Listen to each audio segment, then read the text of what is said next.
बल, बुद्धी आणि सद्विचारासाठी शिक्षण हे ब्रीद घेऊन पुण्यनगरीत गरिबांच्या मुलांना अल्प दरात KG to PG व्यवसायाभिमुख शिक्षण देऊन त्यांना 100% प्लेसमेंट असिस्टंट देत त्यांचा शैक्षणिक, सामाजिक, आर्थिक, राजकीय, औद्योगिक, कला, क्रीडा, सांस्कृतिक, विज्ञान आणि संशोधन अशा सर्व क्षेत्रात सर्वांगीण विकास व्हावा म्हणून कटिबद्ध असलेली पुण्यातील फास्टेस्ट ग्रोईंग शैक्षणिक संस्था म्हणजे Jadhavar group of institute.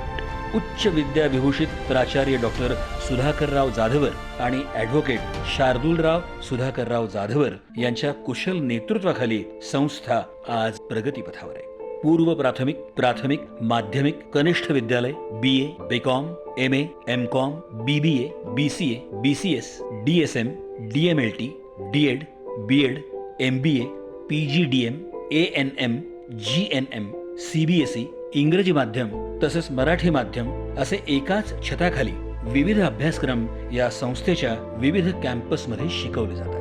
Yashwantrao Chavan मुक्त विद्यापीठ आणि सावित्रीबाई फुले पुणे विद्यापीठ या दोन्ही विद्यापीठांचे सर्व एक्सटर्नल अभ्यासक्रमही इथे उपलब्ध आहेत। शिवाय बदलत्या काळाचा विचार करून संस्थेमध्ये ऍक्टिंग, डान्स, सिंगिंग, फोटोग्राफी आणि स्किल डेव्हलपमेंट हे कोर्सेस सुद्धा शिकवले जातात। तर योगा आणि मेडिटेशन सारखे वर्ग कॅम्पसमध्येच घेतले जातात। तसंच 9वी आणि 10वीच्या विद्यार्थ्यांना JEE आणि NEET यासारख्या परीक्षांची तयारी करता यावी म्हणून IIT मधून शिक्षण घेतलेल्या तज्ञ प्राध्यापकांकडून संस्थेत मोफत क्लासेस घेतले जातात। 2014 साली सुरू झालेल्या जाधवर ग्रुप ऑफ इन्स्टिट्यूट मध्ये आज 25,000हून अधिक विद्यार्थी शिक्षण घेतात, तर 1500 शिक्षक आणि शिक्षकेतर कर्मचारी काम करतात। संस्थेचा शैक्षणिक दर्जा टिकावा म्हणून शिक्षक भरती करताना त्यांच्या लेखी आणि तोंडी परीक्षा घेतल्या जातात। प्रसन्न आणि सुंदर कॅम्पस, प्रशस्त आणि अद्ययावत क्लासरूम, वर्गात digital board, KG to PG e-learning, विद्यार्थ्यांच्या उपस्थितीची डिजिटल नोंद, उच्च शिक्षित आणि अनुभवी प्राध्यापक, थेअरी सोबत प्रॅक्टिकल शिक्षणावर भर, विविध क्षेत्रातील तज्ञांचं मार्गदर्शन असं विद्यार्थ्यांच्या सर्वांगीण विकासाला पोषक असं शिक्षण हे या संस्थेचं वेगळेपण। भारतीय संस्कृतीसोबत अमेरिकन तत्वज्ञानाचा अवलंब करून आंतरराष्ट्रीय दर्जाच्या शिक्षणाची संधी इथे विद्यार्थ्यांना मिळते। सशक्त युवा, सशक्त राजकारण, सशक्त भारत व्हावा या उद्देशाने त्यांनी गेल्या अनेक वर्षांपासून युवा संसद सुरू केली। महाराष्ट्र आणि गोवा या राज्यातनं या संसदेत विद्यार्थी सहभागी होतात। केंद्र शासन, राज्य शासन, लायन्स क्लब इंटरनॅशनल आणि नेहरू युवा केंद्राच्या संयुक्त विद्यमाने ही युवा संसद चालवली जाते। या कार्यक्रमात आजपर्यंत महाराष्ट्र आणि महाराष्ट्राबाहेरील मंत्री, मुख्यमंत्री अशा अनेक मान्यवरांना सन्मानित करण्यात आलं आहे। विद्यार्थ्यांच्या विकासासाठी महाविद्यालयात विशेष शौर्यासाठी शौर्य पुरस्कार, डॉक्टर सुधाकर जाधवर करंड जाधवर सायन्स फेअर, नशामुक्ती अभियान, मदिरा छोडो दूध पिओ हा 31 डिसेंबरला उपक्रम, राज्यस्तरीय निबंध आणि वक्तृत्व स्पर्धा, जाधवर फेस्टिवल, कीर्तन महोत्सव, जाधवर स्पोर्ट्स फेस्टिवल, आदर्श माता पुरस्कार, भारतरत्न डॉक्टर बाबासाहेब आंबेडकर व्याख्यानमाला, आदर्श शिक्षक पुरस्कार हे उपक्रम राबवले जातात। जाधवर सायन्स फेअर मध्ये विद्यार्थ्यांना 10 लाख रुपयांपर्यंत संशोधनाला प्रोत्साहन आणि पेटंटसाठी आर्थिक सहाय्य केले जाते। कंबा आणि शिका योजनेअंतर्गत 50 विद्यार्थ्यांना संस्थेत नोकरीची संधी दिली जाते। आर्मी, पोलीस, पत्रकार, फायर ब्रिगेड, ॲम्ब्युलन्स चालक या क्षेत्रात काम करणाऱ्या पालकांच्या मुलांना या शैक्षणिक संस्थेत KG to PG पर्यंत शैक्षणिक शुल्कात 50% सवलत दिली जाते, तर मुलींसाठी 11वी ते PhD पर्यंत विशेष स्कॉलरशिप दिली जाते। आज कुठल्याही शैक्षणिक संस्थेचा दर्जा हा तेथील विद्यार्थ्यांना मिळणाऱ्या प्लेसमेंट आणि पॅकेजवर गणला जातो। Magic Bus, Just Dial, Ruby Hall, HDFC bank, Bajaj Allianz, Flipkart, Tata Capital, Tata AIG, Wipro, Sahyadri hospital अशा नामांकित कंपन्या दरवर्षी या संस्थेतील विद्यार्थ्यांना कॅम्पसमध्ये मुलाखती घेऊन नोकरीच्या संधी देतात। 100% विद्यार्थ्यांना इंटर्नशिपसाठी संस्थेमार्फत संधी देतात। लवकरच 1000 एकर क्षेत्रावर विद्यापीठ स्थापनेचा संस्थेचा मानस आहे। रिअल इस्टेट, बांधकाम, हॉटेल, सेवा, चित्रपट निर्मिती अशा विविध उद्योग क्षेत्रातही जाधवर ग्रुप अग्रेसर। पुणे या विद्येच्या माहेरघरात फास्टेस्ट ग्रोईंग असणारी ही शैक्षणिक संस्था लवकरच महाराष्ट्रातील फास्टेस्ट ग्रोईंग शैक्षणिक संस्था बनण्याच्या दिशेने वेगवान वाटचाल करत आहे. त्यांच्या या वाटचालीला हार्दिक हार्दिक शुभेच्छा.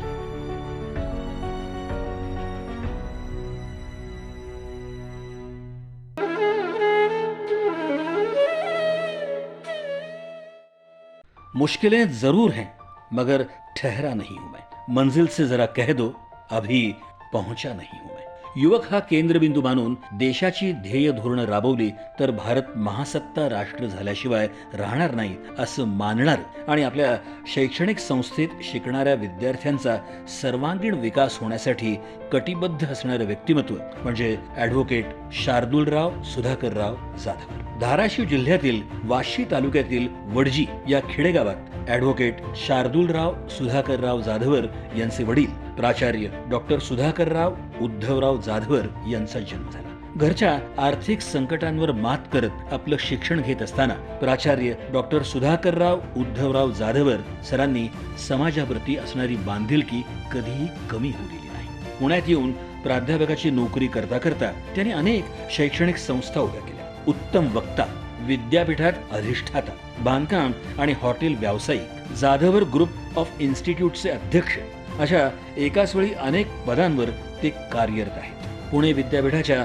व्यवस्थापन परिषदेवर सदस्य म्हणूनही त्यांनी 5 वर्ष काम केले. अशा या कर्तृत्ववान व्यक्तीच्या घरात ॲडव्होकेट शार्दूलराव सुधाकरराव जाधवर यांचा जन्म पुण्यात झाला. अतिशय कमी वयात ॲडव्होकेट शार्दूलराव सुधाकरराव जाधवर यांनी जाधवर ग्रुप आणि जाधवर ग्रुप ऑफ इन्स्टिट्यूटच्या उपाध्यक्षपदाची धुरा सांभाळली. ॲडव्होकेट शार्दूलराव सुधाकरराव जाधवर यांनी diploma in human rights, diploma in labour law, diploma in corporate law, cyber law, MCom, LLB, MBA, PGDHRM, LLM अशा अनेक पदव्या त्यांनी कमी वयातच संपादन केले.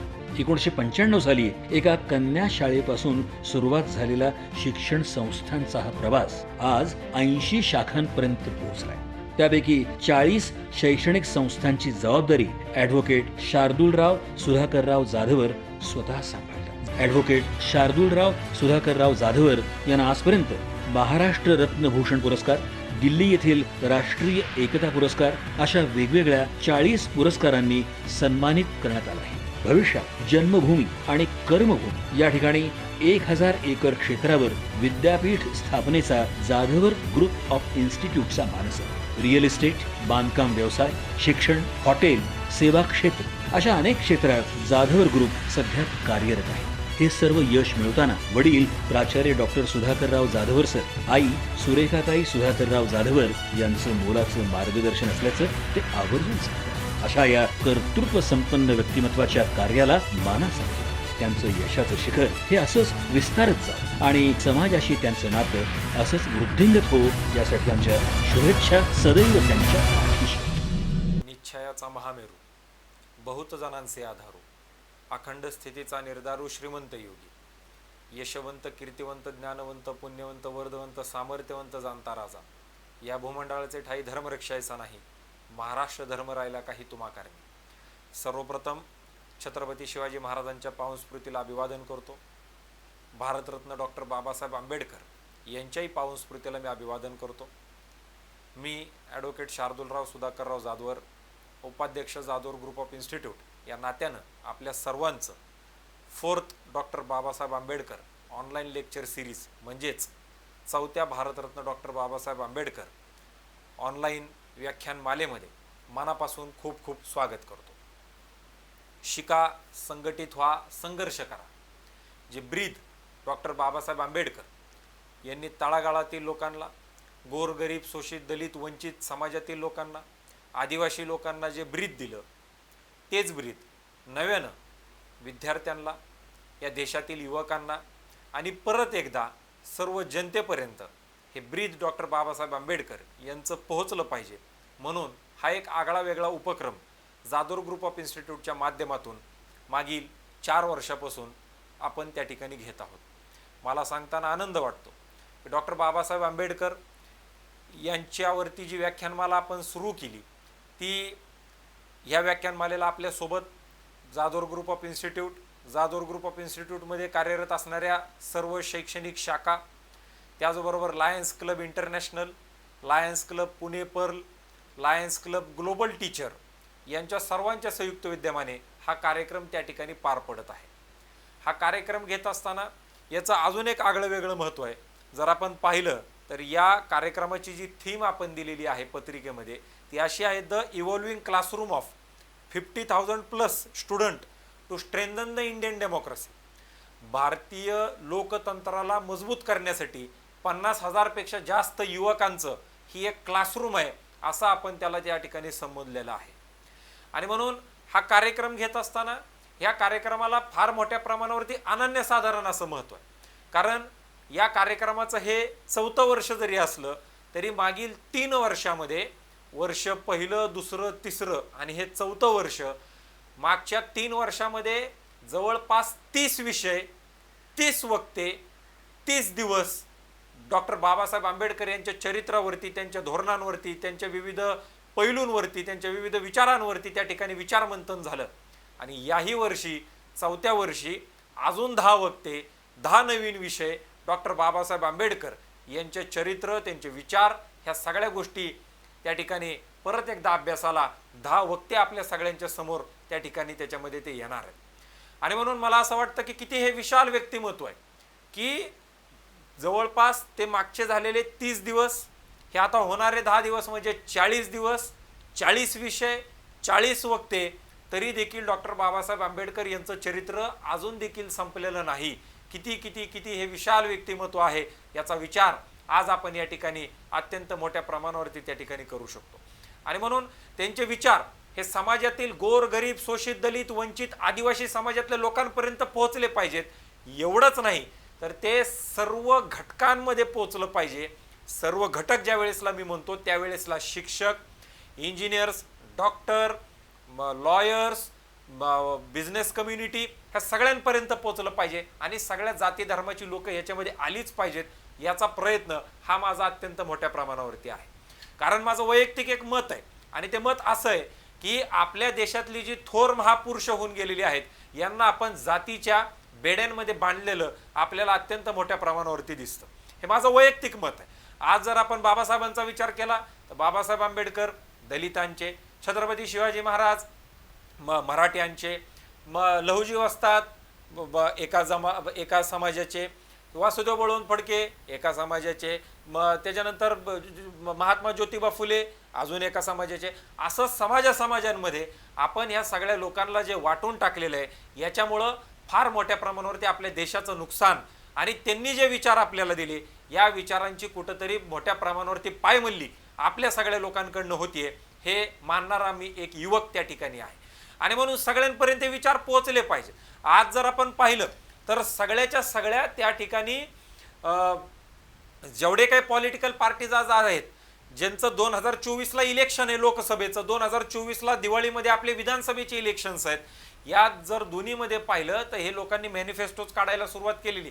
या मॅनिफेस्टोचा जर आपण विचार केला किंवा ज्यांना मॅनिफेस्टोला आपण त्या ठिकाणी जर म्हणलं की तर त्यांचं काय ते काम करून दाखवणार आहे त्या 5 वर्षामध्ये, कोणाला कशा पद्धतीचे न्याय देणार आहे, कोणाला कशा पद्धतीनं सगळ्या गोष्टी पुरवल्या जाणार आहेत, या सगळ्या गोष्टी ही जी लोक त्या ठिकाणी मॅनिफेस्टोमध्ये देतात, मला सांगताना आनंद वाटतो की या सगळ्या गोष्टींचा विचार 75-80 वर्षापूर्वी त्या ठिकाणी डॉक्टर बाबासाहेब आंबेडकर यांनी संविधान लिहिताना आणि ज्या वेळेसला संविधान लागू झालं त्यावेळेसला सुद्धा त्या ठिकाणी या सगळ्या गोष्टीचा विचार झालेला आपल्याला मोठ्या प्रमाणावरती त्या ठिकाणी दिसतो. आज जर आपण विचार केला तर स्टार्टअप इंडिया, स्टँडअप इंडिया, नवीन युवकांना त्या ठिकाणी व्यवसायासाठी पुढे आणलं पाहिजे, हे सगळे विचार आत्ताचं सरकार आत्ता कुठंतरी करतंय किंवा त्याच्यामध्ये ह्या सगळ्या लोकांना पाठबळ देत आहे. परंतु ज्या लोकांना न्याय हक्क नव्हते, ज्या लोकांना शिवताशिवत त्या ठिकाणी अत्यंत मोठ्या प्रमाणावरती होती, ज्या लोकांना पाण्याचा त्या ठिकाणी अधिकार नव्हते, ज्या लोकांना मंदिरामध्ये जाण्याचे अधिकार नव्हते, ज्या लोकांना फार मोठ्या प्रमाणावरती ह्युमन राईटची पायमल्ली ज्या लोकांची फार मोठ्या प्रमाणावरती त्या ठिकाणी केलेली होती, या सगळ्या लोकांना आपापल्या पायावरती ही लोक उभा झाली पाहिजेत. आणि एवढंच नाही तर ही पायावरती उभी होऊन मोठी बिझनेसमॅन झाली पाहिजे, यांच्याकडे देखील पैसा आला पाहिजे, यांना चांगल्या दर्जाचं शिक्षण मिळालं पाहिजे, या सगळ्या गोष्टीची व्यवस्था ही संविधानामध्येच अत्यंत मोठ्या प्रमाणावरती कायद्याच्या माध्यमातून करून देण्याचं काम हे त्यावेळेसला या आपल्या महान थोर पुरुषानं त्या ठिकाणी केलेलं होतं. आणि म्हणून ही जी दूरदृष्टी आहे, या दूरदृष्टीला त्या ठिकाणी आज मला सलाम करावासा वाटतो. आज या ठिकाणी मी आपल्याशी बोलतोय, अनेक लोक विचार मांडतायत. या कार्यक्रमाच्या खाली सुद्धा जे कमेंट्स येणार त्या कमेंटमध्ये तुम्ही तुमचे विचार मांडू शकतात. हे कुणामुळे आहे? मला आज पाहिजे त्या देवाची मी पूजा करू शकतोय, मला पाहिजे ते लिहू शकतोय, पाहिजे ते बोलू शकतो, पाहिजे ते करू शकतो, पाहिजे त्या ठिकाणी जाऊ शकतोय. हे कुणामुळे आहे? तर ते एकमेव माणूस आहे आणि त्या माणसाचं नाव म्हणजे डॉक्टर बाबासाहेब आंबेडकर आहेत. आणि ती गोष्ट आहे ती म्हणजे भारतीय संविधान. आणि म्हणून या सगळ्या गोष्टीचा कुठंतरी आज विसर आपल्याला मोठ्या प्रमाणावरती पडलेला दिसतो. आजचे जे युवक आहेत, म्हणजे एका शास्त्रज्ञाला विचारलं, एका इतिहासकाराला विचारलं की तुमच्या देशामध्ये तुम्हाला काय वाटतं भारत देशाबद्दल, कशा पद्धतीनं आहे, ह्याची प्रगती कशा पद्धतीनं होईल. त्यावेळेसला त्यांनी सांगितलं की तुमच्या देशाच्या युवकांच्या तोंडामध्ये कोणतं गाणं आहे मला सांगा, मी त्या देशाचा इतिहास काय होता, त्या देशाचं भविष्य काय हे मी तुम्हाला सांगतो. आज आमच्या युवकांच्या तोंडातलं जर गाणं आपण पाहिलं तर सरफरोशी की तमन्ना हमारे दिल में है, देखना है दम कितना बाजू कातिलों में है, असे म्हणणारे भगत सिंग. जब से हमें पता चला है कि हम मरने वाले हैं तब से हम हमारे सिरों पे कफरमान कातिलों को ढूंढ चले हैं, असे म्हणणारे चंद्रशेखर आझाद. असे युवक आणि अशी गाणी आमच्या युवकांच्या तोंडामध्ये होती. आज आमच्या युवकांच्या तोंडामध्ये कोणतं गाणं आहे? मैं तो सुपरमॅन सलमान का फॅन. आणि म्हणून आजचे जे युवक आहेत, या युवकांना डॉक्टर बाबासाहेब आंबेडकर, महात्मा ज्योतिबा फुले, स्वातंत्र्यवीर सावरकर, वासुदेव बळवंत फडके, महात्मा गांधी, त्याच्यानंतर लोकमान्य बाळ गंगाधर टिळक, छत्रपती संभाजी महाराज, झाशीच्या राणी, या थोर पुरुषांचा अभ्यासच आमच्या युवकांना त्या ठिकाणी नाहीये. आणि याच्यामध्ये मला असं वाटतं की युवकांना दोष देणं हे त्या ठिकाणी आता बंद केलं पाहिजे. आणि म्हणून एक शिक्षण संस्था चालक म्हणून ज्या वेळेसला आज जाधव ग्रुप ऑफ इन्स्टिट्यूटमध्ये 25,000 विद्यार्थी शिक्षण घेत आहेत, त्यावेळेसला माझं मत असं आहे की या युवकांना कोणताही दोष न देता, कारण आज आमची शिक्षण पद्धती जर बघितली तर जी इंग्रजांनी बनवलेली होती ती जशीच्या तशी शिक्षण पद्धती आज देखील आम्ही त्या ठिकाणी अंमलामध्ये आणलेली आहे आणि त्याच्यावरतीच आमचं कामकाज मोठ्या प्रमाणावरती चालू आहे. आज आमच्या इतिहासामध्ये शिवाजी महाराजांचा विचार केला तर 4वी-5वीच्या पुढे शिवाजी महाराज नाही, संभाजी महाराज नाही, स्वातंत्र्यवीर सावरकर नाही, वासुदेव बळवंत फडके नाही, स्वामी विवेकानंद नाही, झाशीच्या राणी नाही, जिजामातांचा इतिहास नाही, या कोण्याही मोठ्या लोकांचा, महाराणा प्रतापांचा इतिहास नाही, ह्या कोणत्याही मोठ्या लोकांचा इतिहास नाही. मग ह्या लोकांनी, आमच्या युवकांनी ह्या लोकांकडनं प्रेरणा घ्यायची कशी? आणि नुसतीच ह्यांची नावं घ्यायची आणि युवकांना शिव्या घालत बसायचं की हे युवक या सगळ्या लोकांचा विचार करत नाही, त्यांचे विचार त्या ठिकाणी सांगितले जात नाही. आणि म्हणून याचे दोन परिणाम झाले. आज युवकांना शिव्या घातल्या जातात या सगळ्या लोकांच्या नावानं, आणि दुसरी गोष्ट म्हणजे त्यांचे जर विचारच समजले नाही तर त्या लोकांनी त्यांचा आदर्श घ्यायचा कसा आणि त्यांच्या जयंत्या पुण्यतिथ्या साजऱ्या कशा करायच्या. आज शिवाजी महाराजांची जयंती असू द्या, बाबासाहेब आंबेडकरांची जयंती असू द्या, आज ह्या त्यांच्या जयंतीला आजचे युवक हे दारू पिऊन, व्यसन करून, त्या ठिकाणी गाडींचे हॉर्न वाजवत, डीजेचा मोठमोठा आवाज करून त्या ठिकाणी हे मोठ्या प्रमाणावरती अराजकतेकडं हे जयंती त्या ठिकाणी मोठ्या प्रमाणावरती नेण्याचं काम केलेलं आहे. डीजे वाजवला नाही पाहिजे असं माझं म्हणणं नाही. त्यांची जयंती पुण्यतिथी जेवढा जोश अंगामध्ये असेल तितक्या जोशाने ह्या सगळ्या गोष्टी त्याच्यामध्ये झाल्या पाहिजेत. परंतु ज्या लोकांनी व्यसनापासून लांब राहा म्हणून सांगितलं, ज्या लोकांनी महिलांचा सन्मान करा म्हणून सांगितलं, ज्या लोकांनी राष्ट्रप्रथम म्हणून सांगितलं, याचा विचार आज आपण करतोय का त्यांच्या जयंतीच्या दिवशी? याचा विचार आज आपल्याला त्या ठिकाणी करावा लागेल. थोर महात्मे होऊन गेले, चरित्र त्यांची पहा जरा, आपणही त्यांच्या समान व्हावे, हाच सापडे बोध खरा. आज बाबासाहेबांचा जर संघर्ष आपण पाहिला, या लोकांना नीट शाळेमध्ये बसता आलं नाही, या लोकांना खायला चांगलं अन्न मिळालं नाही, या लोकांना प्यायला पाणी त्या ठिकाणी मिळालं नाही. प्रत्येक ठिकाणी हुडतूड करून, जात दाखवून सगळ्यात खालच्या थराला ते कसे आहेत याची जाणीव करून देण्याचं काम अत्यंत मोठ्या प्रमाणावरती केलं. तरी सुद्धा ती लोक मनानं हारली नाहीत. त्यांनी स्वतःचा फक्त विचार केला नाही, तर त्यांनी या हजारो शोषित, दलित, वंचित, आदिवासी समाजातील लोकांच्या उद्धारासाठी स्वतःचं आयुष्य त्या ठिकाणी घालवलं आणि लाखो करोडो लोकांचा उद्धार त्या ठिकाणी करून दिला. ही प्रेरणा आपल्याला त्यांच्याकडनं घ्यावी लागेल. आणि एवढंच नाही तरी शिक्षण थांबवलं नाही, कोणत्याही वाईट मार्ग त्या ठिकाणी अवलंबला नाही. अत्यंत स्वच्छ सुंदर चरित्र हे डॉक्टर बाबासाहेब आंबेडकरांचं अत्यंत मोठ्या प्रमाणावरती आहे. आणि म्हणून हे विचार सगळ्या लोकांपर्यंत पोहोचले पाहिजेत, हे विचार प्रत्येक विद्यार्थ्यापर्यंत पोहोचले पाहिजेत. हा विचार आमचा अत्यंत मोठ्या प्रमाणावरती त्या ठिकाणी आहे. आज जर आपला विचार झाला, आज आपण आपल्या महाराष्ट्राचा विचार करा, भारत देशाचा विचार करा. तर याच्यामध्ये एक गोष्ट आपल्या सगळ्यांच्या लक्षात येऊ शकते, ती म्हणजे की आज आपला देश हा परत एकदा फाळणीच्या उंबरठ्यावरती जातोय का काय, याची भीती मला माझ्यासारख्या युवकाला त्या ठिकाणी वाटू लागलेली. ज्यावेळेसला डॉक्टर बाबासाहेब आंबेडकर म्हणले होते की या देशाची फाळणी एकदा धर्माच्या याच्यावरती झालेली आहे, नंतर ही फाळणी परत एकदा जातीवरती त्या ठिकाणी देशाची फाळणी होऊ शकते. आज प्रत्येक समाजाच्या आरक्षणासाठी त्या ठिकाणी मागणी. आज मराठा समाज आहे, ब्राह्मण समाज आहे, मुसलमान समाज आहे, धनगर समाज आहे, अजून इतर अनेक समाज आहेत जे की त्या ठिकाणी आरक्षणाची मागणी अत्यंत मोठ्या प्रमाणावरती त्या ठिकाणी करतायत.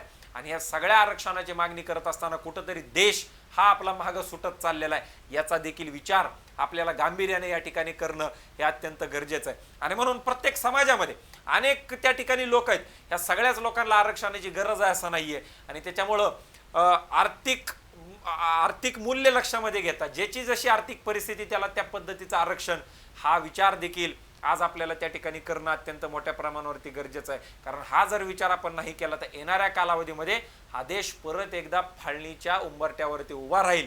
नसेल तर फार मोठ्या प्रमाणावरती अराजकता आपल्या देशामध्ये माजू शकते. हा विचार आज आपल्याला या ठिकाणी करणं, या आंबेडकर व्याख्यानमालेच्या निमित्तानं करणं आज आपल्याला या ठिकाणी गरजेचं आहे असं मला त्या ठिकाणी वाटतं. आज ही व्याख्यानमाला घेत असताना कोरोनामध्ये ही व्याख्यानमाला चालू झाली. 2021-22 साली कुणालाही त्या ठिकाणी कोणतीही जयंती, पुण्यतिथी, सण वार कोणत्याही गोष्टी साजऱ्या करता येत नव्हत्या.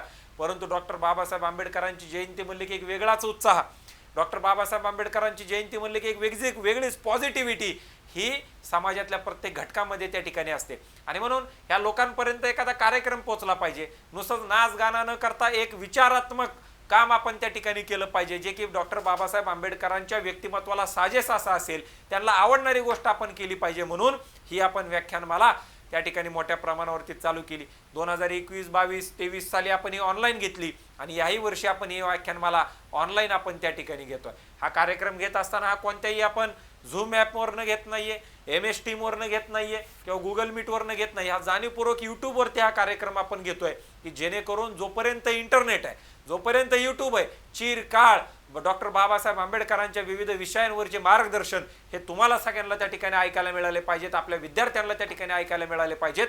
म्हणून याचं नियोजन आणि आयोजन संस्थेच्या वतीनं अत्यंत गांभीर्यपूर्वक विचार करून त्या ठिकाणी आपण त्याच्यामध्ये केलेला आहे.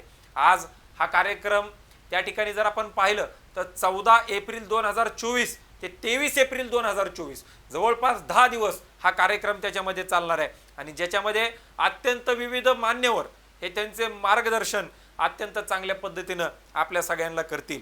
आज या वर्षी जर आपण विचार केला तर 4थ्या भारतरत्न डॉक्टर बाबासाहेब आंबेडकर व्याख्यानमालेमध्ये अनेक वेगवेगळे विषय आपण त्या ठिकाणी घेतलेले आहेत. भारतीय संविधान व सत्याग्रह, राष्ट्रपुरुष डॉक्टर बाबासाहेब आंबेडकर, भारतीय संविधान सभेतील समारोपाचे भाषण, भारतीय संविधान व आपण, डॉक्टर बाबासाहेब आंबेडकर यांचे कामगार विषयीचे धोरण, डॉक्टर बाबासाहेब आंबेडकर यांचे चरित्र, भारतीय संविधान आणि डॉक्टर बाबासाहेब आंबेडकर यांनी आपल्याला काय दिले, डॉक्टर बाबासाहेब आंबेडकर वादी चळवळीत महिलांचे योगदान, डॉक्टर बाबासाहेब आंबेडकर व शैक्षणिक धोरण, अशा विविध गोष्टींवरती त्या ठिकाणी आपल्या सगळ्यांना मार्गदर्शन या कार्यक्रमाच्या माध्यमातून होणार आहे. म्हणजे किती विशाल व्यक्तिमत्व आहे बघा. सत्याग्रह आहे, महिलांचं धोरण आहे, संविधान आहे, कामगारांचं धोरण आहे, त्यांचं वैयक्तिक चरित्र आहे, शैक्षणिक धोरण आहे. वेगवेगळ्या विषयांवरती याही वर्षी आपल्या सगळ्यांना मार्गदर्शन हे मोठ्या प्रमाणावरती त्या ठिकाणी होणार आहे. Doctor Sudhakarrao Jadhav social and educational ट्रस्टच्या माध्यमातून हा कार्यक्रम आपण नेहमीच त्या ठिकाणी अत्यंत चांगल्या पद्धतीने घेऊन चांगले मान्यवर या कार्यक्रमाला आले पाहिजेत, हा प्रयत्न आपला त्या ठिकाणी असतो. डॉक्टर जाधवर ग्रुप ऑफ इन्स्टिट्यूटच्या माध्यमातून मागील 25 वर्षापासून शैक्षणिक, सामाजिक, आर्थिक, औद्योगिक, कला, क्रीडा, राजकीय, विज्ञान या सगळ्या क्षेत्रातले कार्यक्रम आपण आपल्या विद्यार्थ्यांसाठी अत्यंत चांगल्या पद्धतीनं त्याच्यामध्ये घेत असतो. ही विद्यार्थ्यांसाठी मेजवानी, कोणत्या क्षेत्रामध्ये आपल्याला पुढे जायचं असेल आणि कोणत्या दर्जाचे विचार आपल्याला त्या ठिकाणी घ्यायचे असतील तर हे या संस्थेच्या विविध कार्यक्रमांच्या माध्यमातून ही सगळी लोक त्या ठिकाणी घेऊ शकतात. आणि म्हणून एक त्याचाच भाग म्हणून मागच्या 7 वर्षापूर्वी सशक्त युवा, सशक्त राजकारण आणि सशक्त भारत, युवकांनी चांगल्या राजकारणामध्ये आलं पाहिजे, व्हाईट कॉलर लोक राजकारणामध्ये आली पाहिजेत, डॉक्टर असतील, इंजिनियर असतील, लॉयर असतील, टीचर असतील, ह्या सगळी लोक, फार्मासिस्ट असतील, ही सगळी लोक त्या ठिकाणी राजकारणामध्ये आली पाहिजे. ज्या वेळेसला त्यांचे नवीन विचार राजकारणाला मिळतील त्यावेळेसला नक्कीच हा देश सुजलाम सुफलाम झाल्याशिवाय राहणार नाही.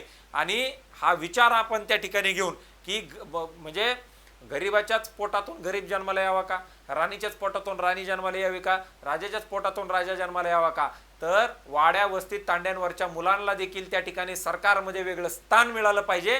म्हणून त्यांच्या ट्रेनिंगसाठी त्यांना चांगलं व्यासपीठ निर्माण करून देण्यासाठी युवा संसदेची प्लॅटफॉर्म आपण त्या ठिकाणी तयार केली की ज्याच्यामध्ये गल्लीपासून दिल्लीपर्यंत अनेक मान्यवर, मंत्री, मुख्यमंत्री, आमदार, खासदार, समाजातील विविध घटकांमध्ये काम करणारे अत्यंत महत्त्वाचे मान्यवर या सगळ्या लोकांना आपण त्याच्यामध्ये बोलवलं. आणि त्याचाच एक एक्सटेंडेड व्हर्जन म्हणून, त्याचाच एक पुढचा भाग म्हणून 4थी भारतरत्न डॉक्टर बाबासाहेब आंबेडकर ऑनलाईन व्याख्यानमालेचा हा एक कार्यक्रम आपण त्या ठिकाणी घेतोय की ज्याच्यामध्ये लोकतंत्र बळकट कसा आपल्याला करता येईल, या देशाच्या विषयी या सगळ्या लोकांना एक आस्था कशा पद्धतीने चांगल्या पद्धतीची तयार होईल याचा विचार अत्यंत मोठ्या प्रमाणावरती आपण त्या ठिकाणी त्याच्यामध्ये तो केलेला आहे. आणि नक्कीच मला असं वाटतं की ज्या विचारानं ही व्याख्यानमाला चालू केलेली आहे ते अत्यंत स्पष्ट आहे. शिका, संघटित व्हा, संघर्ष करा. आज देखील अनेक अशी लोक आहेत ज्यांच्यापर्यंत शिक्षण हे घेण्याची त्यांची ऐपत अत्यंत चांगल्या पद्धतीची नाहीये किंवा त्या लोकांना मार्गदर्शन करणारे लोक अत्यंत मोठ्या प्रमाणावरती कमी आहेत. आणि म्हणून ह्या सगळ्या लोकांनी डॉक्टर बाबासाहेब आंबेडकर यांच्याकडनं काहीतरी चांगली प्रेरणा घेतली पाहिजे आणि आयुष्यात कसं पुढे जाता येईल याचा प्रयत्न या सगळ्या लोकांना करता आला पाहिजे. म्हणून अशा पद्धतीच्या ऑनलाईन व्याख्यानमालेचं आयोजन आणि नियोजन हे आपण त्या ठिकाणी केलेलं आहे. आणि आज माझी एकच विनंती या ठिकाणी राहणार आहे की आपण सर्वांनी जेवढी काही या ठिकाणी भाषणं होतील, पहिल्या, दुसऱ्या, तिसऱ्या व्याख्यानमालेमधली देखील भाषण आपण ऐका, 4थ्यामधली तर आपण ऐकालच, परंतु 4हीचा अभ्यास अत्यंत चांगल्या पद्धतीने करा. आणि रोजच्या रोज जेवढे व्हिडिओज या ठिकाणी अपलोड होणार आहेत ते सगळेच्या सगळे व्हिडिओ आपण त्या ठिकाणी लाईक करा, शेअर करा, सबस्क्राईब करा. सगळ्या लोकांपर्यंत डॉक्टर बाबासाहेब आंबेडकर यांचे विचार त्या ठिकाणी पोहोचले पाहिजेत. आणि नुसतंच हा कार्यक्रम आपण कोणते क्लासरूममध्ये घेत नाही, हॉलमध्ये घेत नाही, 1000-2000 पोरांसमोर घेत नाही, तर हे लाखो करोडो लोकांपर्यंत पोहोचलं पाहिजे. भारताच्या बाहेर सुद्धा जी लोक आहेत त्यांच्यापर्यंत देखील हे विचार पोहोचले पाहिजेत आणि आपल्या मराठी भाषेमध्ये त्या ठिकाणी पोहोचले पाहिजेत.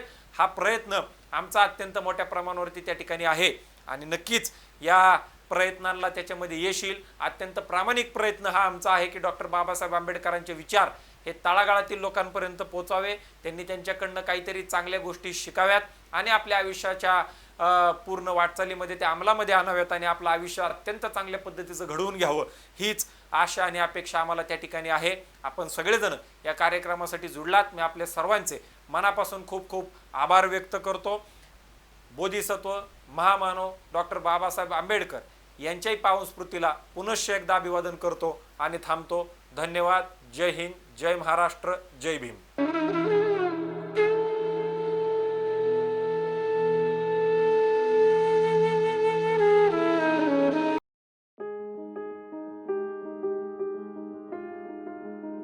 श्रुती राही शिक्षणशास्त्र विषयामध्ये संशोधक असणाऱ्या श्रुती राही यांनी दिल्लीच्या जवाहरलाल नेहरू विद्यापीठातील झाकीर हुसेन अभ्यास केंद्राची अभ्यासवृत्ती प्राप्त केली आहे. सामाजिक राजकीय विषयांच्या अभ्यासाची त्यांना आवड असून त्या संदर्भात अनेक प्रश्नांवर रोखठोक भूमिका त्या विविध माध्यमातून मांडत असतात. त्यांनी झारखंडच्या आदिवासी मुलांमधील शिक्षण संदर्भात मोलाचे संशोधन कार्य केले आहे. वृत्तपत्रांमधून त्यांनी केलेल्या लेखनाचे युवा वर्गात सातत्याने स्वागत होत असते. श्रुती राही यांनी भारतीय राज्यघटनेतील तत्वज्ञान या विषयावरील पुस्तकासाठी लेखन केले आहे. त्यांनी 2023 मध्ये ऑस्ट्रेलिया सरकारची शिष्यवृत्ती मिळवली आहे. त्यांनी शिक्षण, राजकीय विचारधारा आणि साहित्य या विषयांवरील विविध माध्यमातून मांडलेले विचार अनेकांना प्रेरणा देणारे आणि समाजातील प्रत्येक घटकाला अंतर्मुख करायला लावणारे असतात. या संदर्भात त्या नेहमीच सोशल मीडियावर सक्रिय असतात. सध्याच्या सामाजिक, राजकीय, सांस्कृतिक क्षेत्रामध्ये होत असलेल्या स्थित्यांतराबाबत जागरूकपणे लेखन करून युवक युवतींमध्ये एक प्रकारची चळवळ निर्माण करण्यामध्ये श्रुती राही यांचे मोलाचे योगदान आहे. त्यांचे प्रेरणादायी व्यक्तित्व, अभ्यासवृत्ती आणि भूमिका यामुळे अनेकांना विचारांची नवी दिशा मिळत राहील. त्यांच्या कार्याचा जाधवर ग्रुप ऑफ इन्स्टिट्यूटला अभिमान वाटतो. त्यांच्या पुढील वाटचालीसाठी इन्स्टिट्यूटच्या वतीने अनेक अनेक शुभेच्छा.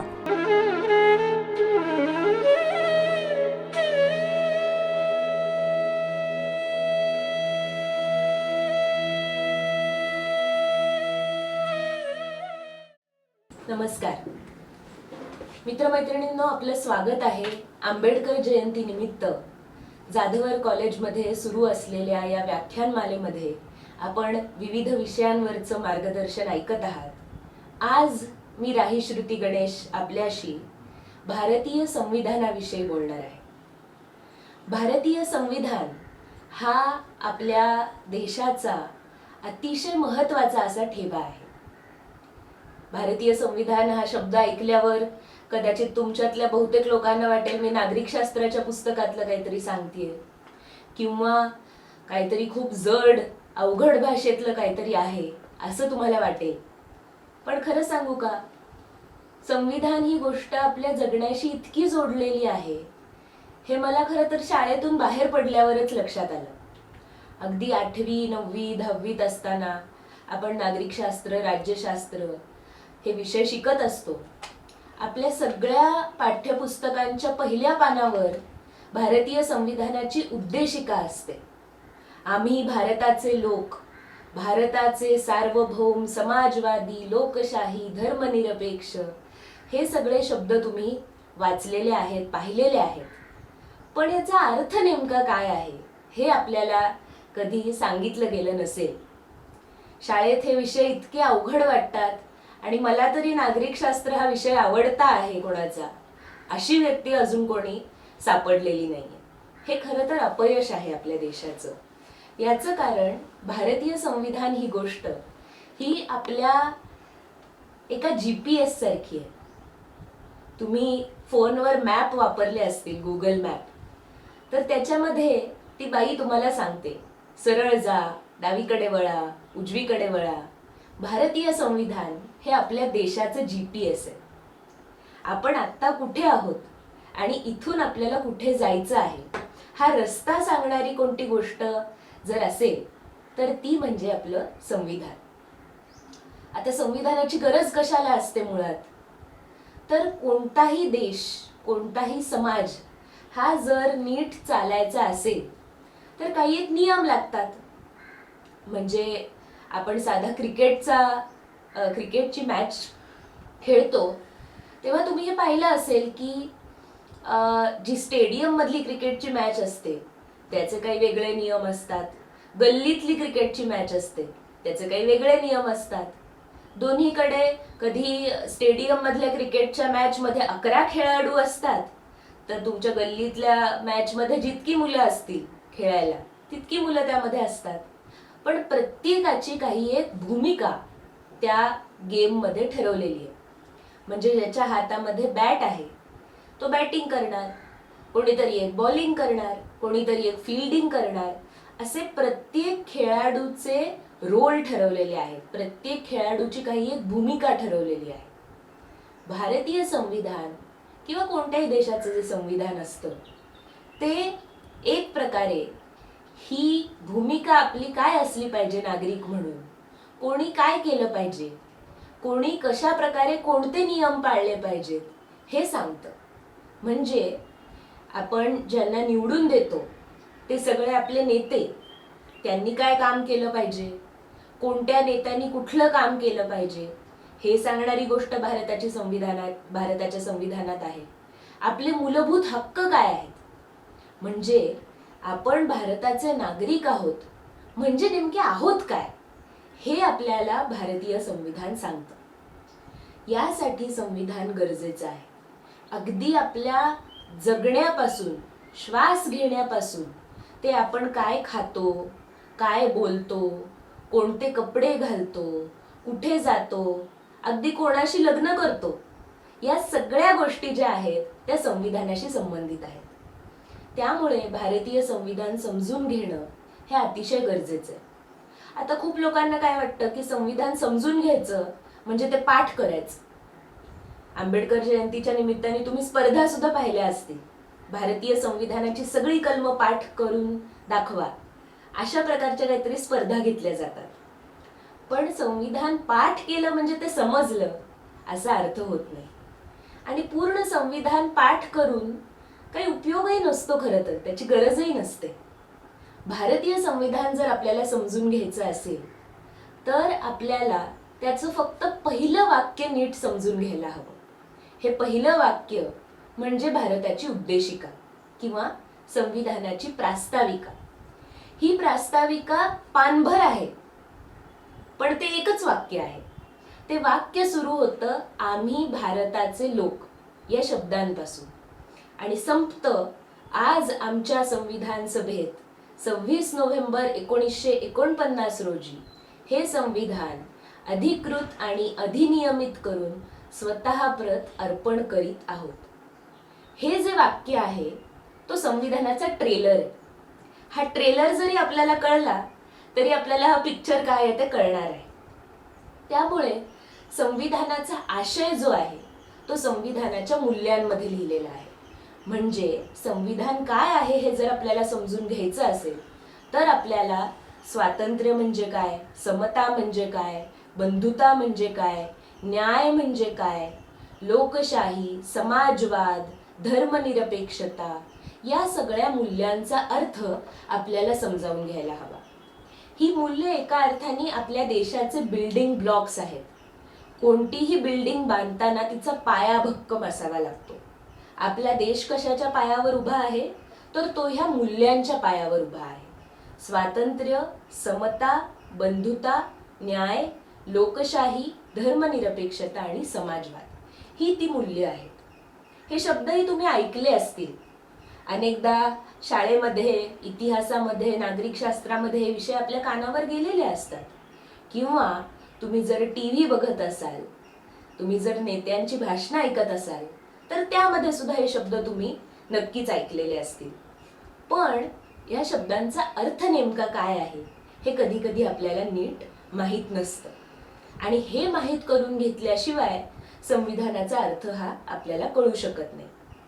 तर स्वातंत्र्य म्हणजे काय मित्रांनो?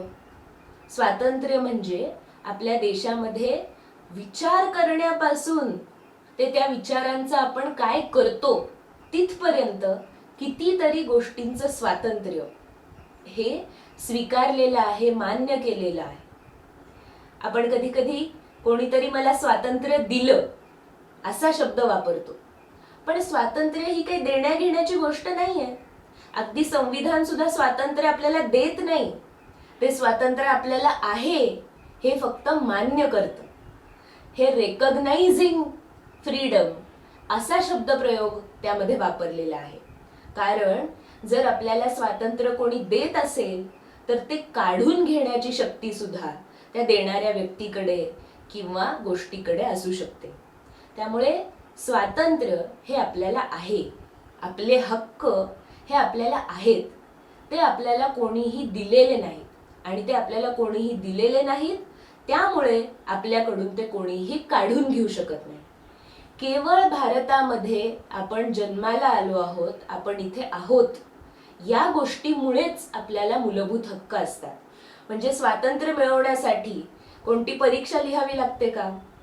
किंवा माझ्याकडे जर एवढी प्रॉपर्टी असेल तरच मला स्वातंत्र्य मिळेल असं काही आहे का? तर स्वातंत्र्याला कोणतीही पूर्व अट नाही.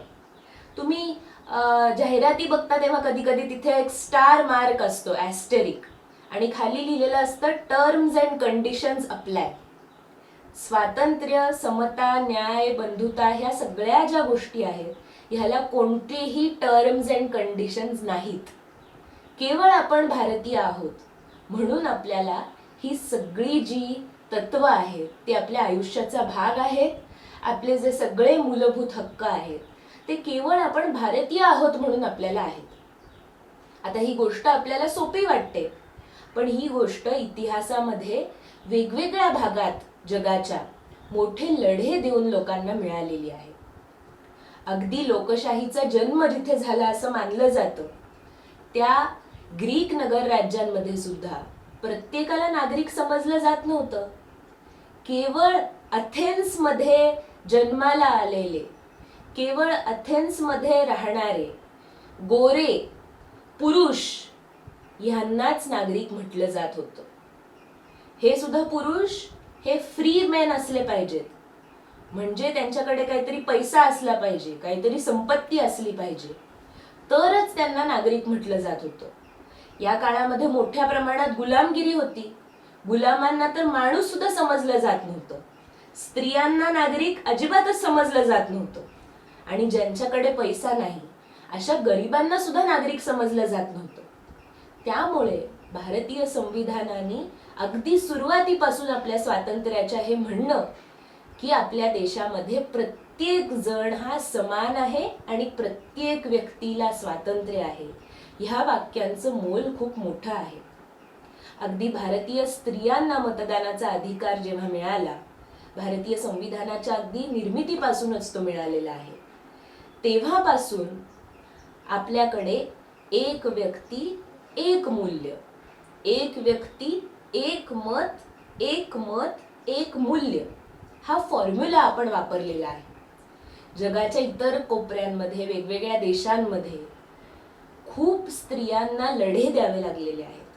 अगदी अमेरिकेत सुद्धा, अमेरिका ही जगातली सर्वात जुनी लोकशाही समजली जाते आधुनिक जगातली, पण तिथे सुद्धा सगळ्यांना मतदानाचा अधिकार हा अगदी आतापर्यंत नव्हता.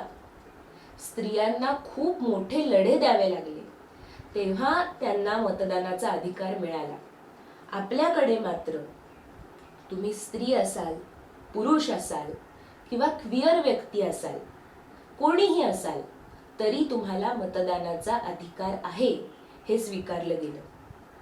तृतीयपंथी लोकांना मतदानाचा अधिकार दिला पाहिजे की नाही, असा प्रश्न राजेंद्र प्रसाद नावाचे आपले जे पहिले राष्ट्रपती होते त्यांच्या डोक्यामध्ये होता. पण जवाहरलाल नेहरू हे आपले पहिले पंतप्रधान, हे अतिशय दूरगामी दृष्टीचे, दूरदृष्टीचे, काळाच्या पुढे चालणारे असे द्रष्टे नेते आपल्याला मिळाले. ते म्हणाले की ती व्यक्ती कोण आहे, तिचं जेंडर काय आहे, म्हणजे ती स्त्री आहे, पुरुष आहे, तृतीयपंथी आहे की आणखी कोणी आहे, याच्याशी मला काही देणं घेणं नाही. ती व्यक्ती भारतीय आहे का नाही ह्याच्याशीच फक्त आपला प्रश्न आहे. जर ती व्यक्ती भारतीय असेल तर अर्थातच तिला मतदानाचा अधिकार आहे. तिला अडवणारे तुम्ही कोण? नेहरूंचं हे वाक्य आज सुद्धा आपल्यासाठी किती महत्वाचं आहे हे आपल्या लक्षात येतं. भारत आपला स्वतंत्र झाला 1947 मध्ये आणि आपलं संविधान लागू झालं 1950 मध्ये. तेव्हापासून भारत हा एक देश म्हणून जन्माला आला. पण तुम्हाला माहिती आहे, आपला देश हा खरं तर एकसंध देश म्हणून खूप जुना नाहीये. आपल्याला अनेकदा आपण ऐकतो की भारताची संस्कृती प्राचीन आहे, हजारो वर्षांची आहे. हे खरं आहे सुद्धा आणि नाही सुद्धा. आहे का? कारण आपल्या देशामध्ये हजारो वर्षांपासून वेगवेगळ्या ठिकाणी वेगवेगळे समाज हे राहत आलेले आहेत. अतिशय मौल्यवान असा इतिहास आपल्या हातामध्ये आहे. पण हा इतिहास एका देशाचा इतिहास नव्हता. तो त्या छोट्या प्रदेशाचा इतिहास होता. त्या गावापुरता, त्या राज्यापुरता, त्या साम्राज्यापुरता इतिहास तो होता. ब्रिटिश भारतात येण्यापूर्वी भारतामध्ये अनेक छोटी छोटी छोटी मोठी साम्राज्य होती.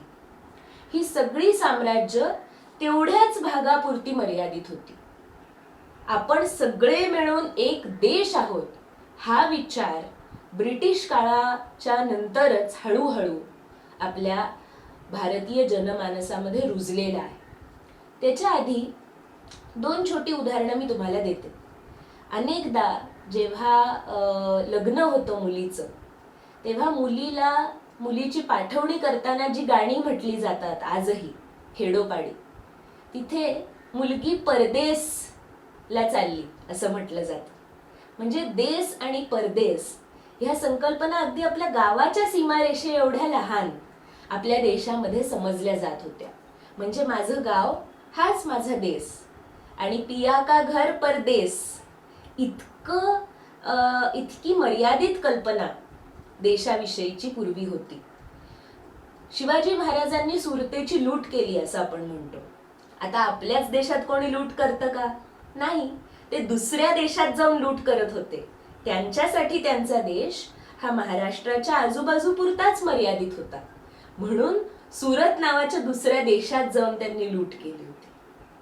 भारत नावाचा एक संपूर्ण देश जो आहे तो आधुनिक काळात जन्माला आला आहे. तो आत्ताचा देश आहे. 1947 मध्ये या देशाच्या सीमा आखल्या गेल्या आहेत. तेव्हापासून ज्याला आपण भारत म्हणतो तो त्या सीमा असलेला देश म्हणून जन्माला आला आहे. हे समजून घेणं खूप गरजेचं आहे मित्रांनो. याचं कारण असं आहे की अनेकदा आपण आपल्याच शेजारी असलेल्या पाकिस्तान विषयी द्वेष करतो. आपल्या देशामध्ये हिंदू मुस्लिम यांच्यामध्ये मोठ्या प्रमाणात द्वेष हा जन्माला आलेला आहे. पण मित्रांनो, ही परंपरा जी आहे सीमा आखण्याची ती फार जुनी नाहीये. ती ब्रिटिशांच्या काळात आलेली आहे. त्याच्या आधी अशा प्रकारच्या कोणत्याच सीमा नव्हत्या. एक तुम्हाला उदाहरण सांगते. हसन मिन्हाज नावाचा एक कॉमेडियन आहे, अमेरिकेत राहणारा. हा कॉमेडियन मूळचा भारतातला आहे. आता हसन मिन्हाज हे नाव आहे, मुस्लिम आहे तो, भारतीय मुस्लिम म्हणून त्याचे काही त्याच्या पद्धतीचे प्रश्न आहेत. तर हा हसन मिन्हाज एकदा त्याच्या पाकिस्तानी मित्रांबरोबर अमेरिकेमध्ये क्रिकेटची मॅच बघायला गेला. भारत आणि पाकिस्तान यांच्यामधली मॅच भारतीय हसन आणि त्याचे पाकिस्तानी मित्र पाहत होते. आता मॅच मध्ये कसा माहोल असतो तुम्हाला माहिती आहे. सगळेजण आपल्या देशासाठी चिअरिंग करत असतात. आपली मॅच आपल्या टीमनी मॅच जिंकली पाहिजे म्हणून आपल्याला केवढा उत्साह असतो. एका बॉलला तो जो प्लेयर आहे तो आउट झाला की नाही याच्यावरनं वाद सुरू झाला. थर्ड एम्पायर कडे निर्णय गेला आणि अजून निर्णय होतोय. एवढ्या वेळामध्ये भारतीय मित्र हसन मिन्हाज सकट म्हणायला लागले, India one, India one, Bharat जिंकला, भारत जिंकला, चक दे इंडिया. पाकिस्तानचे लोक म्हणायला लागले, पाकिस्तान जिंदाबाद, पाकिस्तान जिंदाबाद. दोन्ही बाजूनी आरडाओरडा जेव्हा वाढत गेला तेव्हा हसनच्या मनात एकदम आलं, अरे भारत जिंकला, पाकिस्तान जिंकला असं माझे मित्र म्हणताय, पण खरं तर इथे ब्रिटिश जिंकलेत. लक्षात येतंय? ब्रिटिशांनी ही फोडा आणि राज्य करा नीती आपल्यावर थोपली आणि ब्रिटिश सोडून गेले तरी आपल्या डोक्यात आपण अजून तीच नीती घेऊन बसलोय. आपल्या देशामध्ये हिंदू आणि मुसलमान यांच्यामधला भेदभाव, भारत आणि पाकिस्तान यांच्यामधला द्वेष, वेगवेगळ्या जातींमधला द्वेष हा आजही आपण आपल्या उराशी का कवटाळून बसलोय.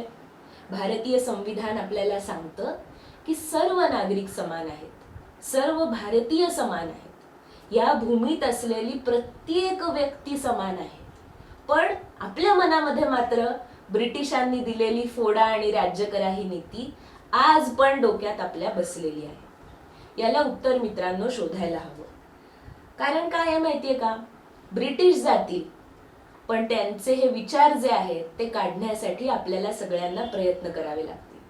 डॉक्टर बाबासाहेब आंबेडकर आपल्या संविधानाचे शिल्पकार, त्यांनी अगदी त्या काळामध्येच आपल्याला सांगितलं होतं की भारतीय संविधान हे कितीही महत्वाचं डॉक्युमेंट असलं, कितीही उपयोगी आणि सुंदर असा दस्तावेज असला तरी तो चालवणारे लोक जर चांगले नसतील तर त्या संविधानाचा काहीही उपयोग नाही.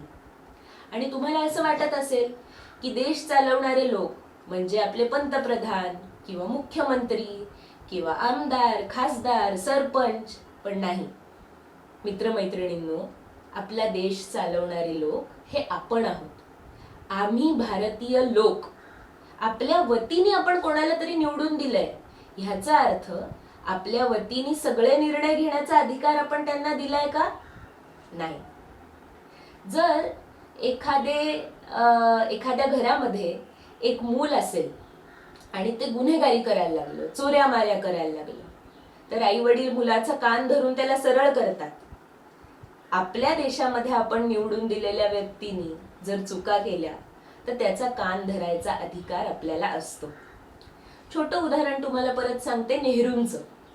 नेहरू हे किती लोकशाहीवादी नेते होते हे मी तुम्हाला सांगायची गरज नाही, तुम्ही त्यांचं चरित्र नक्की वाचा. इतका मोठा माणूस आपल्या देशामध्ये होऊन गेला याचं आश्चर्य वाटावं अशी गोष्ट आहे. तर नेहरू हे स्वतःच एकदा वर्तमानपत्रामध्ये त्यांनी लेख लिहिला होता की जवाहरलाल नेहरू या माणसापासून सावध राहा.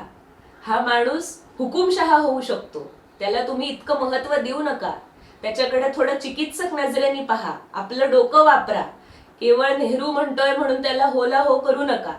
असा लेख त्यांनी स्वतःच वर्तमानपत्रामध्ये लिहिला होता आणि तो लेख अनॉनिमस होता, म्हणजे कोणी लिहिला तो लेख हे कोणालाच कळलं नाही. नंतर काही वर्षांनी कळलं की तो लेख हा स्वतः नेहरूंनीच लिहिला होता. तर ह्या जवाहरलाल नेहरूंच्या बाबतीत घडलेला किस्सा असा की भारताला जेव्हा स्वातंत्र्य मिळालं तेव्हा एका सभेमध्ये एक म्हातारी बाई ही नेहरूंजवळ गेली आणि भाषण झाल्यानंतर तिने नेहरूंची कॉलर पकडली. तुम्ही म्हणताय स्वातंत्र्य मिळालं देशाला, पण मला कुठे काय मिळालं, असं म्हणून ती एकदम नेहरूंवर ओरडली. यावर जवाहरलाल नेहरू काय म्हणाले की तुम्हाला स्वातंत्र्य मिळालं याचा अर्थ तुमच्या पंतप्रधानांची कॉलर तुम्ही पकडू शकता, याचं तुम्हाला स्वातंत्र्य मिळालंय. ही गोष्ट गमतीतली नाही, गंभीर सुद्धा आहे. आपल्या प्रतिनिधींची कॉलर पकडण्याचा हक्क आपल्याला भारताचे नागरिक म्हणून आहे. केवळ 5 वर्षातून एकदा मतदान करून आपली जबाबदारी संपते का? नाही.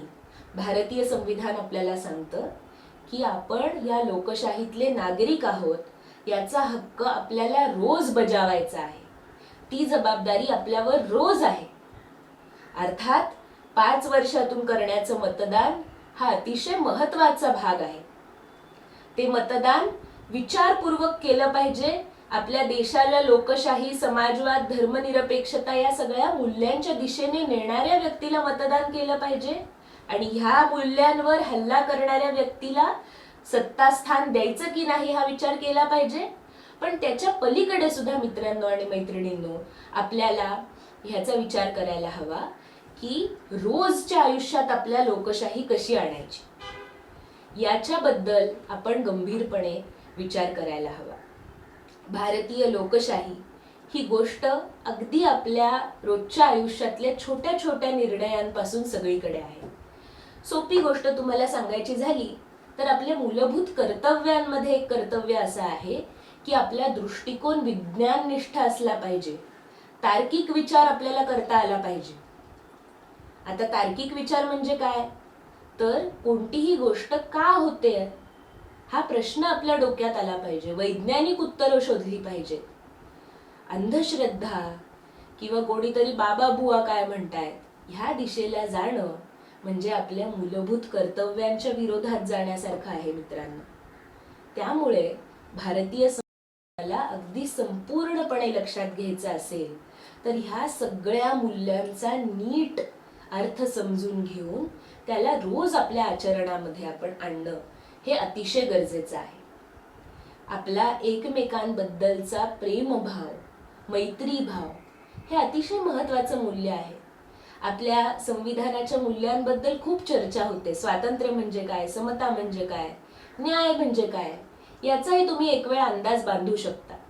पण बंधुता हे जे मूल्य आहे त्याबद्दल फारसं बोललं जात नाही. तुम्ही कदाचित त्याच्याबद्दल फार लिहिलेलं सुद्धा कधी वाचलं असेल असं नाही. बंधुता या मूल्याऐवजी मी आणि माझा सहलेखक श्रीरंजन आवटे आम्ही लिहिलेलं जे पुस्तक आहे आपलं आय कार्ड, त्या पुस्तकामध्ये आम्ही बंधुतेऐवजी सहभाव हा शब्द वापरला आहे. का तर बंधुता ही गोष्ट ही लिंगभावाच्या आपल्या ज्या कक्षा आहेत त्याला नीट समजून घेणारी असायला हवी. म्हणजे बंधुता ही केवळ बंधूंपुरती गोष्ट आहे का, किंवा बंधुता, भगिनी भाव असे वेगवेगळे आहेत का, तर आपल्या एकूण सगळ्या जाणीवा लक्षात घेऊन आपण त्याऐवजी सहभाव असं म्हणूया असं आम्ही आमच्या पुस्तकामध्ये सुचवलंय. हा सहभाव म्हणजे काय मित्रांनो, तर आपले एकमेकांशी असलेलं जोडलेपण हे मूल्य समजून घेणं अवघड आहे. कारण काय, आपल्या डोक्यामध्ये ते सॉफ्टवेअर बसवलंय ना ब्रिटिशांनी द्वेषाचं, त्यामुळे मैत्रीचं मूल्य समजून घेणं हे आपल्याला अवघड जातं. आपल्याला अनेकदा असं सांगितलं जातं की लाईफ इज अ रेस, आपलं जगणं ही एक स्पर्धा आहे आपण सगळ्यांनी एकमेकांच्या विरोधात कायम उभं राहिलं पाहिजे. कोण पुढे पळतो सगळ्यात, त्यालाच सगळा फायदा होतो आयुष्यात. पण सहभाव हे मूल्य सांगतं की आयुष्य ही स्पर्धा नाही, सहकार्य आहे. एक छान गोष्ट आहे मित्रांनो, उबुंटू नावाची. साऊथ आफ्रिकेमधलं हे एक महत्वाचं तत्व आहे. या साऊथ आफ्रिकेमध्ये एका गावामध्ये एकदा एक अमेरिकन मानववंशशास्त्रज्ञ, अँथ्रोपॉलॉजिस्ट अभ्यास करायला गेला की तिथला समाज कसा आहे बुवा, आपण त्याचा अभ्यास करू. तो तिथे पोचला गावात आणि तिथे काही मुलं त्यांनी खेळताना पाहिली. आता त्याच्याकडे एक फळांची मोठी टोपली होती.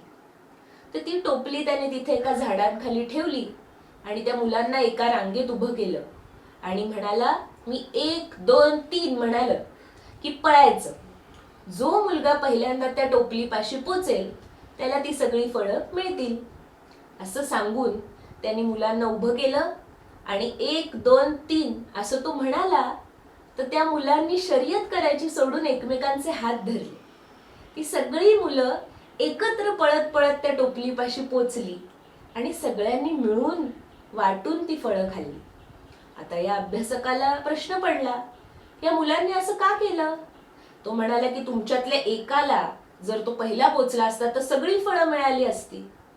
यावर त्या मुलांनी त्या अभ्यासकाला सांगितलं की आमच्या समाजामध्ये जर कोणी दुःखी असेल तर दुसरा माणूस आनंदी असू शकत नाही. यालाच आम्ही उबुंटू म्हणतो. I am because you R.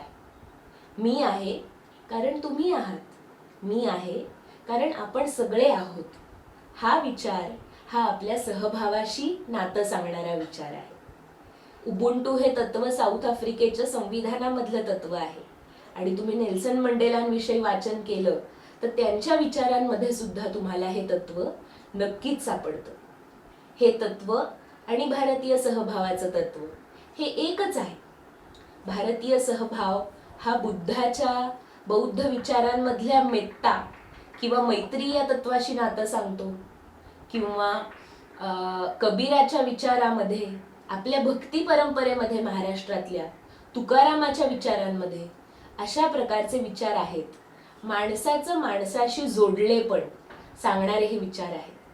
हे विचार असं सांगतात आपल्याला की आपल्या समाजामध्ये जर कोणी दुःखी असेल, जर कोणाचं नुकसान होत असेल, जर कोणावर अन्याय होत असेल तर आपण आपल्या आनंदात कसं मशगूल राहू शकू, हे तत्व कुठेतरी आपल्या आयुष्याला आपण नीट जोडून घेण्याची गरज आहे. आजही आपल्या समाजात आपण बघतो की काही लोकांना मोठ्या प्रमाणात भेदभावाला तोंड द्यावं लागतं. मोठ्या प्रमाणात लोकांना पोटभर जेवण मिळत नाही. कितीतरी लोक भूकबळी जातात अजूनही आपल्या देशामध्ये. कितीतरी लोकांवर अन्याय अत्याचार होतात, भेदभाव केला जातो. अशा वेळेला भारतीय सहभाव आपल्याला सांगतो की ह्या दुःखाकडे आपल्याला दुर्लक्ष करता येत नाही. मला वाटतं भारतीय संविधानाबद्दल आपल्याला समजून घ्यायचं असेल तर हे सहभाव तत्व आपल्या मनाशी आपण नीट लक्षात ठेवलं पाहिजे. त्याशिवाय डॉक्टर बाबासाहेब आंबेडकरांचा इशारा आणि भारतीय संविधानाची दिशा ही आपल्याला कळू शकणार नाही. अगदी शेवटी तुम्हाला एक कविता याच संदर्भातली सांगते आणि माझं बोलणं थांबवते. ही कविता आहे सर्वेश्वर दयाल सक्सेना यांची. ते असं म्हणतात कि यदि तुम्हारे घर के एक कमरे में आग लगी हो तो क्या तुम दूसरे कमरे में सो सकते हो? यदि तुम्हारे घर के एक कमरे में लाशें सड़ रही हो तो क्या तुम दूसरे कमरे में गाना गा सकते हो? यदि हाँ तो मुझे तुमसे कुछ नहीं कहना. आपला देश हेच आपलं घर आहे. हे आपण समजून घेऊया आणि या देशाला नवी दिशा दाखवण्याची ताकद ही तरुणांच्याच हातामध्ये आहे. आपल्या देशामध्ये बहुसंख्य तरुण आहेत.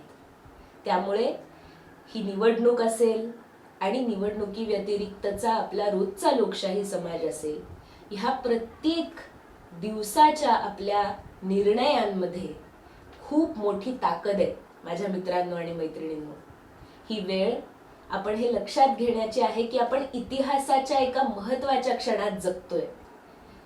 तुम्ही तुमच्या आजी आजोबांकडून किंवा खूप मोठ्या व्यक्तींकडून ऐकलं असेल की स्वातंत्र्य लढ्याचे दिवस काय दिवस होते, आम्ही तेव्हा ते पाहिलं, आम्ही तेव्हा ते केलं, असं बोलणारे लोक जर तुम्ही ऐकले असतील तर मित्रांनो, आज ती संधी तुम्हाला आली आहे.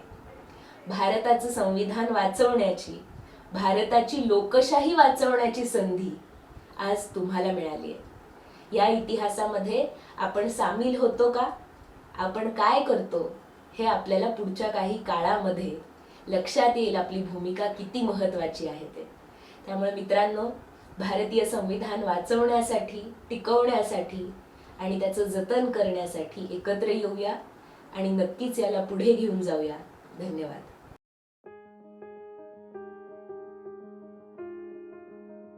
जब लेकिन ऐसे नौजवान लड़के और लड़कियां राजनीति के अंदर आएंगे तो देश के अच्छे दिन आने वाले हैं, ये आप समझ लीजिए. युवा शक्तीला योग्य गती आणि दिशा देऊन समाजकारण, राजकारणामध्ये अधिष्ठान निर्माण करण्याकरता आणि सशक्त युवा, सशक्त राजकारण, सशक्त भारत व्हावा या उद्देशानं जाधवर ग्रुप ऑफ इन्स्टिट्यूटनं 2016 पासून युवा संसद सुरू केली आहे.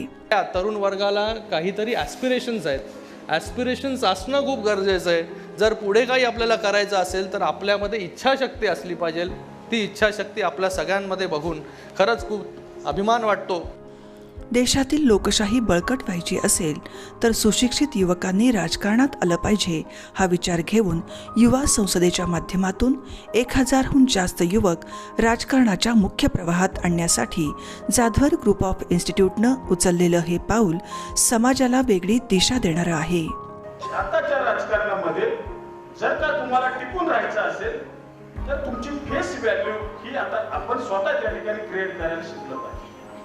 जोपर्यंत तुमची फेस व्हॅल्यू तुम्ही समाजापुढे नेऊन ठेवू शकत नाही तोपर्यंत समाज किंवा नागरिक तुमच्यापर्यंत आकृष्ट होऊ शकत नाही. अशी सध्याच्या राजकारणाची परिस्थिती आहे. हिंदुस्थानी हे एकच जात असणं हे अत्यंत गरजेचं आहे. समाजासाठी चांगले नेतृत्व निर्माण करणं हा महत्त्वाचा उद्देश डोळ्यासमोर ठेवून प्रभावी नेतृत्व करणारे चेहरे युवकांच्या समोर आणून त्यांना प्रेरणा देण्याचं काम या माध्यमातून सुरू आहे. तुमच्या पाठीशी किती जण आहेत हे मोजण्यापेक्षा तुम्ही किती जणांच्या पाठीशी उभे आहात हे युवकांना कळावं हा विचार युवकांच्या मनात प्रभावीपणे रुजवण्याचं काम या संसदेत विचारांचं मंथन करून केलं जातं. परंतु बांधवांनो, तुम्हाला तुमचं चॅलेंज आणि रस्ता तयार करायचा असेल तर स्वतःच्या दिमागाने चालण्याचा प्रयत्न करा. सारं पैशावरच होतं काय असं नाही, काय गरज नाही पैशाची. फक्त डेडिकेशन, डेवोशन आणि डिटर्मिनेशन पाहिजे. त्याग करायची, कष्ट करण्याची कुवत पाहिजे. आणि मलाच पाहिजे म्हणायची गरज नाही. मलाच पाहिजे, मलाच चेअर पाहिजे बिलकुल नाही. जनतेनं म्हणलं पाहिजे की तुम्ही बसावं. महाराष्ट्र, गोवा राज्यातून या संसदेत विद्यार्थी सहभागी होतात. सावित्रीबाई फुले पुणे विद्यापीठ, लायन्स क्लब इंटरनॅशनलच्या संयुक्त विद्यमानं ही युवा संसद चालवली जाते. या संसदेत आजपर्यंत महाराष्ट्र आणि महाराष्ट्राबाहेरील राज्यातील मुख्यमंत्री, मंत्री अशा अनेक मान्यवरांना सन्मानित करण्यात आलं आहे. तसंच समाजात निस्वार्थीपणे समर्पण भावनेतून उल्लेखनीय कार्य करणारे आदर्श सरपंच, पंचायत समिती सदस्य, जिल्हा परिषद सदस्य, आमदार, खासदार, मंत्री, पत्रकार, प्रशासकीय अधिकारी यांना विविध पुरस्कारानं सन्मानित केलं जातं. मध्यमवर्ग काय म्हणतं? नको बाबा राजकारण, आम्हाला राजकारण नको, याचं कारण राजकारण घाण आहे. अरे घाण आहे तर साफ करायला उतरा गटारात, तर साफ होईल, लक्षात घ्या. त्यामुळे माझी तरुण मुलांना ही विनंती आहे, आई वडिलांनी जरी सांगितलं राजकारण खराब आहे तर ते अजिबात ऐकू नका. आपण चांगले असू, आपण ठरवलं भ्रष्टाचार करायचा नाही, आपण ठरवलं सचोटीने वागायचं, आपण ठरवलं सामान्य माणसाची बांधिलकी ठेवायची, तर आपलं राजकारण चांगलं होऊ शकतं. युवा संसदेत शैक्षणिक, सामाजिक, आर्थिक, राजकीय, औद्योगिक, कला, क्रीडा, सांस्कृतिक, विज्ञान आणि संशोधन क्षेत्रातील व्यक्तींचं बहुमूल्य मार्गदर्शन युवकांना दिलं जातं. विविध सामाजिक आणि राजकीय क्षेत्रांवरील विषयांवर विस्तृतपणे चर्चा करून संबंधित अहवाल विविध राज्यातील राज्यपाल, मुख्यमंत्री, संबंधित विभागाचे मंत्री यांना पाठवण्यात येतो. कि मंजिल मिले ना मिले ये मुकद्दर की बात है, हम कोशिश भी ना करें ये गलत बात है. उच्च विद्या विभूषित संस्थापक अध्यक्ष प्राचार्य डॉक्टर सुधाकरराव जाधवर आणि उपाध्यक्ष ॲडव्होकेट शार्दूलराव सुधाकरराव जाधवर यांच्या कुशल नेतृत्वाखाली या संस्थेने राबवलेला युवा संसद हा अभिनव उपक्रम जगात सर्वात मोठ्या असलेल्या आपल्या देशातील लोकशाही बळकटीकरणाला नक्कीच हातभार लावेल असा विश्वास वाटतो. 40 वर्ष माणसांमध्ये काम केल्यामुळे डोळे माझे खूप शार्प आहेत, कानही माझे खूप शार्प आहेत, ते पटकन विश्लेषण करतात. त्याच वेळेला मला जाणवलं की खूप गट्स असणारा पोरगा आहे, खूप गट्स असणारा पोरगा आहे. आणि आज इथे शांतपणे सगळं त्याचं पाहता पाहता असं लक्षात आलं की हा खूप मोठा माणूस होऊ शकतो. असा या युवा संसदेचा एका अर्थाने संयोजक आणि या ट्रस्टचा उपाध्यक्ष शार्दूल जाधवर ग्रुप ऑफ इन्स्टिट्यूटच्या या प्रयत्नांना असंच यश लाभत राहो ही सदिच्छा.